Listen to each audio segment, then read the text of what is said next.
চীনের পরেই শিশু স্থূলতায় ভারতের স্থান। দেশে 5 থেকে 19 বছর বয়সী 4 কোটিরও বেশি শিশু অতিরিক্ত ওজনে ভুগছে।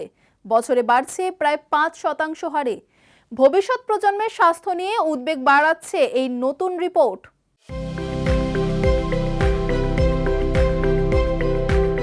ভারতের শিশুদের মধ্যে স্থূলতার সমস্যা দ্রুত বাড়ছে। সাম্প্রতিক এক আন্তর্জাতিক স্বাস্থ্য প্রতিবেদনে বলা হয়েছে, অতিরিক্ত ওজন ও স্থূলতায় আক্রান্ত শিশুর সংখ্যায় এখন চীনের পরই ভারতের স্থান। দেশে 5 থেকে 19 বছর বয়সী 4 কোটিরও বেশি শিশু ও কিশোর অতিরিক্ত ওজন বা স্থূলতায় ভুগছে। প্রতি বছর গড়ে প্রায় 5% হারে এই সংখ্যা বাড়ছে, যা বিশেষজ্ঞদের মতে অত্যন্ত উদ্বেগজনক। বিশেষজ্ঞরা বলছেন, এর প্রধান কারণ হলো অস্বাস্থ্যকর খাবারের অভ্যাস ও কম শারীরিক পরিশ্রম।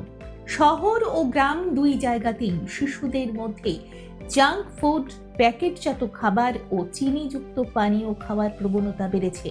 একই সঙ্গে মোবাইল, টিভি ও কম্পিউটারের সামনে দীর্ঘ সময় বসে থাকার ফলে শারীরিক নড়াচড়া কমে যাচ্ছে।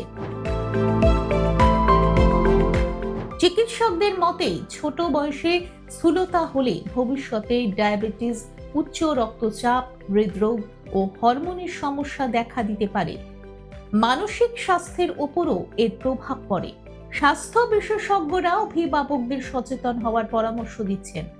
শিশুদের নিয়মিত খেলাধুলা, সুষম খাদ্য ও পর্যাপ্ত ঘুম নিশ্চিত করা জরুরি।